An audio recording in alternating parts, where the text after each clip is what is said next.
जब कंस मारा गया तो उसके ससुर को बहुत दुख हुआ। कंस का ससुर जरासंध। अस्थि और प्राप्ति ये दो बहुत उसकी दुलारी पुत्रियां थी। कंस महाबली था, इसलिए इस महाबली कंस को ब्याह दी थी। जब सुना हमारी बेटियां विधवा हो गई, कंस ने ऐसा पराक्रम प्रकट किया था कि प्रसन्न होकर के जरासंध ने ब्याह किया था। जब महापराक्रमी कंस मारा गया, अब वो बिटिया पहुंच गई पिता के पास रोई। जरासंध महाबली, मगधराज जरासंध अपनी विधवा पुत्रियों को देख करके बड़ा पश्चाताप हुआ, बड़ा सुख हुआ, तिलमिला उठा। उसने कहा मैं प्रण करता हूं एक भी यदुवंशी इस पृथ्वी में नहीं रहने दूंगा। और था ऐसा महाबली। महाभारत 18 क्षोणी सेना थी, 11 क्षोणी कौरवों की और 7 अक्षोणी पांडवों की, मिलाकर के 18। इसने 23 अक्षोणी सेना तैयार की। जरासंध ने 23 अक्षोणी सेना तैयार की और यदुवंशियों की राजधानी मथुरा को चारों ओर से घेर लिया। हड़कंप मच गया, पूरी मथुरा पूरी घिर गई। 23 अक्षोणी सेना, चारों तरफ से सूचना मिली। भगवान श्री कृष्ण ने देखा जरासंध की सेना क्या है, उमड़ता हुआ समुद्र है और चारों तरफ से मथुरा घेर चुकी है और पूरे मथुरावासी भयभीत, प्राण व्याकुल। भगवान श्री कृष्ण ने कहा कि कोई भी विचलित मत हो, कुछ नहीं बिगाड़ पाएगा ये जरासंध। भगवान ने मगधराज जरासंध को नरपतियों की, पैदल, घुड़सवार, रथी, हाथियों की 23 अक्षोणी सेना देखी। भगवान ने संकल्प किया अब मैं इनका विनाश करूंगा। 23 अक्षोणी सेना, और इसको मारूंगा नहीं, इसको ऐसे जिंदा वापस भेजूंगा जिससे बार बार इतनी सेनाएं लाएगा, पृथ्वी का भार हल्का करूंगा। सुनो भाई, मुर्गा बकरा खाने वाले वो कहते हैं हम पृथ्वी का भार हल्का कर रहे हैं। इनका अवतार हुआ पृथ्वी का भार हल्का करने के लिए। कहते अगर हम खाएंगे नहीं तो ये जीव बहुत बढ़ जाएंगे। अरे पृथ्वी का हल्का करने के लिए भगवान है यार, तुम काहे को पाप करते हो। अब मेरे अवतार का प्रयोजन यही है, समय समय पर धर्म रक्षा के लिए, बढ़ते हुए अधर्म को रोकने के लिए मैं अनेकों शरीर ग्रहण करता हूं। भगवान ने तुरंत संकल्प किया। आकाश में शास्त्रों सूर्य जैसे चमकते हुए 2 रथ आ गए, युद्ध की सारी सामग्रियों से सुसज्जित। भगवान का दिव्य सारथी दारुक एक रथ को हाँक रहे थे, दूसरे में भगवान बलराम जी के आयुध, दिव्य सनातन भगवान के आयुध, सुदर्शन चक्र, कौमोद की गदा, ये सब उपस्थित हो गए। बलराम जी से कहा भैया समेटा जाए इनको, 23 अक्षोणी सेना है, 23 अक्षोणी सेना। आज हमें अपना मानने वाले यदुवंशियों पर भारी विपत्ति आ गई है। देखो ये आपके दिव्य आयुध आपकी शोभा बढ़ाने के लिए आ गए। भगवान बलराम जी का हल और मूसल, हल से फंसाकर मूसल से, और भगवान के तो दिव्य अस्त्र ही हैं। अब आप इस रथ पर सवार होइए और शत्रु सेना का संहार कीजिए और अपने स्वजनों को विपत्ति से बचाइए। साधुओं की रक्षा करना हम दोनों का अवतार ग्रहण करने का उद्देश्य है। 23 अक्षोणी सेनाएं पृथ्वी का विपुल भार है, हे भ्राताश्री से नष्ट कीजिए, भगवान श्री कृष्ण ने बलराम जी से कहा।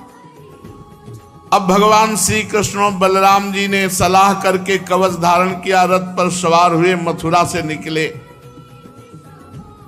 छोटे से सेना जो अंग रक्षा कर रही थी, आगे आगे श्री कृष्ण और बलराम जी। श्री कृष्ण रथ हाँक रहा था दारुक। भगवान पुरी से बाहर निकलकर 5 जन शंख का नाद किया। शंख की भयंकर ध्वनि सुनकर के 23 अक्षोणी सेना थर थर कांपने लगी। शंख ध्वनि सुनकर के मगधराज जरासंध ने देखा कि इतनी जोर की शंख ध्वनि, अपना रथ बढ़ाकर सामने लाया और कहा, बच्चा तू ही कृष्ण है? क्यों? जरासंध कंस का ससुर, तो भगवान तो बच्चा लग ही रहे। 11 वर्ष में यहां से पधारे तो कुछ वर्ष गुरुकुल सेवन किए होंगे। कह रहते तो 9 किशोर, ये कोई दाढ़ी मुझ थोड़ी आ जाती है। भगवान सदैव 9 किशोर रहते हैं। तो कह रहा है, बच्चा तू ही कृष्ण है? अरे पुरुषाधम, तूने हमारे दामाद कंस को मारा। भगवान तो कोमल भुजा ऐसे दिखाई दे रहे। अरे तू तो निरावित बच्चा है और कंस को मार डाला। बड़ा उसको आश्चर्य हो रहा है कि ये बच्चा कैसे कंस को मार डाला। और ये नहीं सोच रहे कि जब निरा बच्चा थे 6 दिन के, तब पूतना को मार दिया था। तेरे साथ तो नहीं लड़ूंगा, क्योंकि मुझ जैसे वीर को तेरे जैसे बच्चे से लड़ने में कोई लाभ नहीं। हार जाए जीत जाए कोई लाभ नहीं, तेरे से तो नहीं लड़ूंगा। या तू इतने दिनों तक छिपता फिरता रहा, तूने कैसे कंस को मार डाला? उसको बड़ा आश्चर्य हो रहा है कि ये बच्चा कंस को कैसे मार सकता है। लेकिन तू अपने मामा का हत्यारा है, फिर भी मैं तेरे साथ नहीं लड़ूंगा। तू बच्चा है, जा भाग जा मेरे सामने से। ऐसे जरासंध बोल रहा है। बड़ा बीमारी है। हाँ, थोड़ा यदि बलराम चाहे तो लड़ सकते हैं। बलराम तुम्हारी श्रद्धा है मर करके स्वर्ग जाने की। अगर थोड़ी भी हिम्मत हो तो हिम्मत बांध करके मुझसे जैसे चाहे तैसे लड़ ले।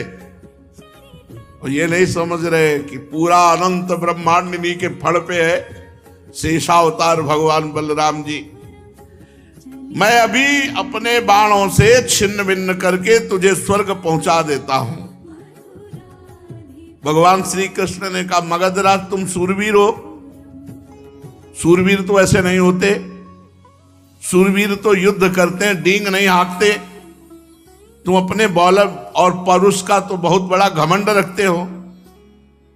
चाहूं तो तेरी अभी मृत्यु कर सकता हूं, लेकिन मारूंगा नहीं तुझे। भगवान श्री कृष्ण ने कहा, तू ऐसे बक रहा है जैसे मरने वाला सन्निपात में बकता है। बक ले। हमारे जैसे वीर तेरे जैसे डींग हाँकने वालों की बात नहीं सुनते। परीक्षित, जैसे वायु बादलों से सूर्य को और धुएं आग को ढक लेती है, ऐसे ही भगवान श्री कृष्ण को चारों तरफ से मगधराज की सेना ने घेर लिया और बाणों की वर्षा कर दी चारों तरफ से। यहां तक कि भगवान का रथ सारथी कुछ नहीं दिखाई दे रहा, आधा धुंध, चारों तरफ से बाण चल रहे। अब जो अटारियों पर चढ़े हुए मथुरावासी देख रहे, सब हाहाकार मच गया कि अभी तो प्रारंभ ही हुआ युद्ध। भगवान का, बलराम जी का और श्री कृष्ण का सब रथ और सब ढक गया बाणों से। भगवान श्री कृष्णचंद्र जी की गरुण चिन्हित ध्वजा और बलराम जी की ताल चिन्हित ध्वजा, ये सब ढक गई। तो मथुरावासी तो सोचे अब तो मार ही डालेंगे हम सबको, क्योंकि जब वहां ये हालत है तो यहां तो। लेकिन ये एक क्षण के लिए ऐसा हुआ। भगवान श्री कृष्णचंद्र ने देखा कि सूरवीर हैं ये भाई, बड़े बड़े लड़ाकू हैं। जैसे पानी की बूंदें बरसती हैं, ऐसे बाण वर्षा भगवान के ऊपर हो रही थी। भगवान ने अपने सारंग धनुष का प्रत्यंचा चढ़ाया, अद्वितीय अजय। ये सारंग धनुष ऐसा है, अद्वितीय अजय। सारंग धनुष की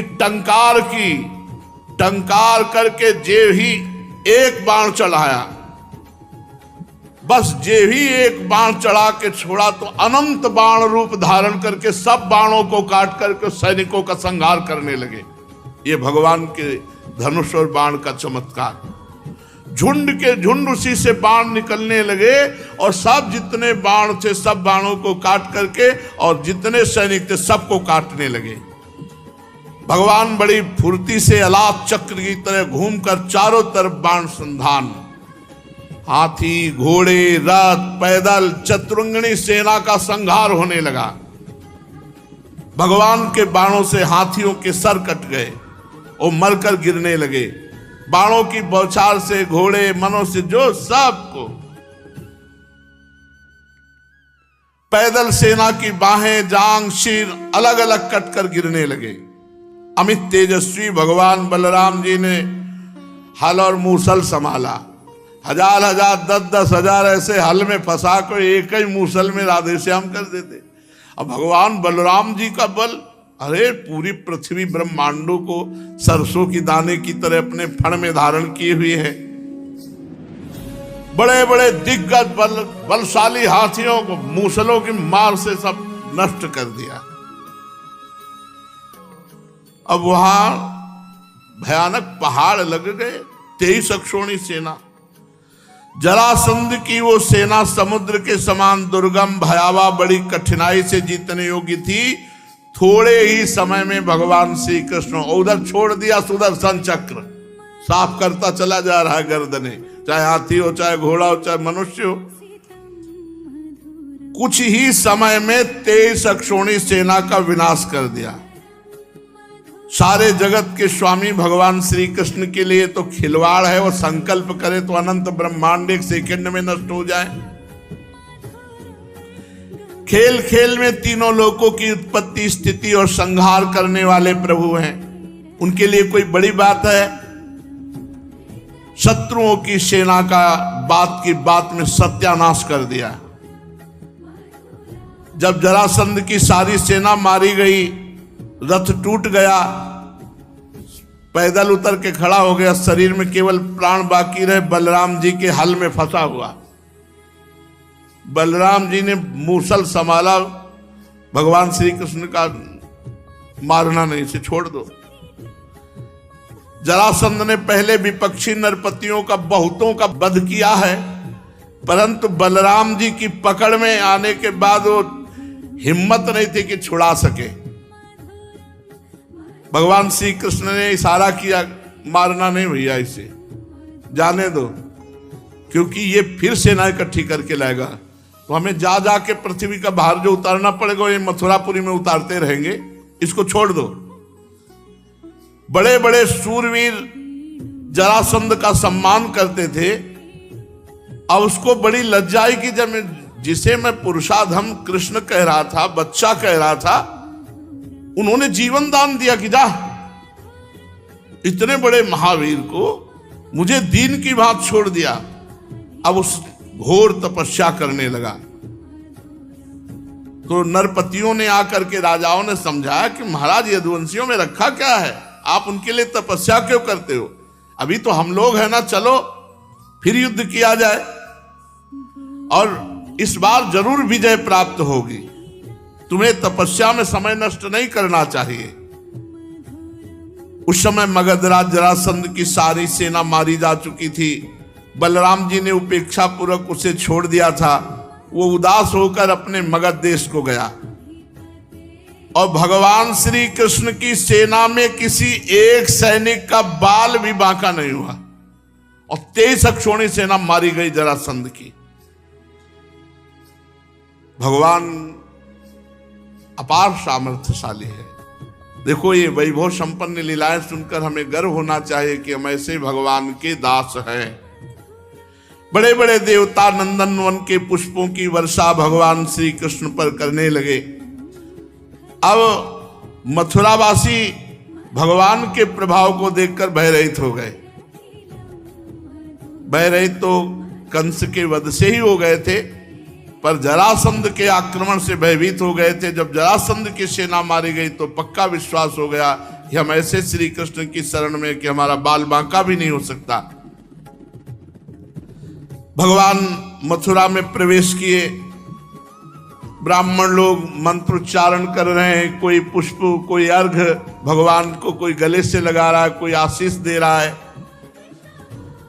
और रणभूमि से अपार सोने चांदी के आभूषण सब मथुरा वासियों को बांट दिया गया और प्रधान धन महाराज उग्रसेन के चरणों में समर्पित किया गया।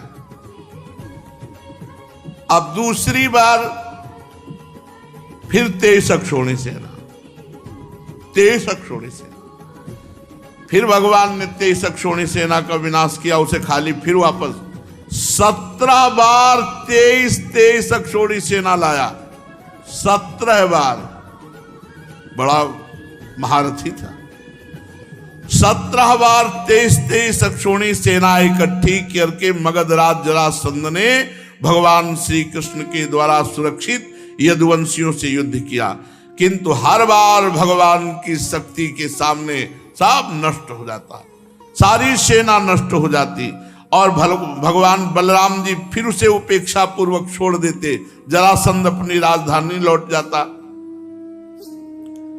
अब 18वीं बार तैयारी की और हजारों ब्राह्मणों से अनुष्ठान कराता था जरासंध, बहुत ब्राह्मण भक्त था। उसने ब्राह्मणों से कहा, यदि इस बार श्री कृष्ण पर विजय प्राप्त नहीं तो अभी तक पैर पूजते रहे, आगे का परिणाम समझ लो। इस बार अगर फल नहीं दिखाई दिया तो ब्राह्मणों ने भगवान से प्रार्थना की, नमो ब्रह्मणे देवाय गो ब्राह्मण हिताय च, हे कृष्ण हे जगत गुरु महाराज, अब आपको हारना होगा। अगर इस बार ये नहीं जीता तो महाराज हम सब ब्राह्मणों का पता नहीं क्या करेगा। ब्राह्मणों ने अनुष्ठान वाला तो छोड़ दिया, श्री कृष्ण से प्रार्थना का अनुष्ठान किया और भगवान ब्राह्मणों पर विशेष कृपा करते हैं। जो ब्रह्म ऋषि जन है, तो विधान बनाया भगवान ने। जिस समय आक्रमण करने के लिए चला 18वां युद्ध 23 अक्षौणी सेना लेकर, उसी समय भगवान के मन स्वरूप श्री देवर्षि नारद जी ने, एक काल यवन नाम का बड़ा वीर म्लेच्छ योद्धा था, उसने देवर्षि नारद जी से कहा, कोई त्रिभुवन में है हमारे जोड़ का? बोले तू क्या है उनके सामने, चला जा, मथुरा में है इस समय, श्री कृष्ण नाम है, तेरी भुजाओं की सब खुजली मिटा देंगे। काल यवन भागता हुआ आया, 3 करोड़ म्लेच्छ सेना उसके साथ थी। 23 अक्षौणी सेना लेकर जरासंध आक्रमण करने आ रहा है, पूरी मथुरा को घेर लिया 3 करोड़ म्लेच्छ सेना, और ललकारा, कौन है? श्री कृष्ण, आओ। भगवान श्री कृष्ण ने बलराम जी से विचार किया कि ये तो बड़ी समस्या आ गई। 23 अक्षौणी सेना लेकर के जरासंध आ रहा है और इधर कालेवन 3 करोड़ म्लेच्छ सेना लेकर घेर लिया मथुरापुरी को। अब ये तो 2 विपत्तियां हो गई। इस बलशाली यवन ने बड़ी समस्या पैदा कर दी। भला इनके लिए कोई समस्या है? देखो, अगर हम इससे लड़ने लगे तो जरासंध बस पहुंचने ही वाला है, वो हमारी पूरी मथुरापुरी को नष्ट कर देगा, क्योंकि चिढ़ा हुआ है। 17 बार 23 अक्षौणी सेना मारी गई। अब ऐसा करते हैं, पहले एक दुर्ग का निर्माण करते हैं और पूरे अपने निज जनों को वहां भेज देते हैं। तो भगवान ने जिस दुर्ग का निर्माण किया समुद्र के जल में, वो द्वारिकापुरी, और द्वारिकापुरी में अपनी योग माया के द्वारा समस्त प्रियजनों मथुरा वासियों को द्वारिकापुरी पहुंचा दिया और स्वजन संबंधियों को किले में पहुंचाकर भगवान बलराम जी से सलाह करके और बढ़िया माला डाल करके पान पाके मुस्कुराते हुए निकले।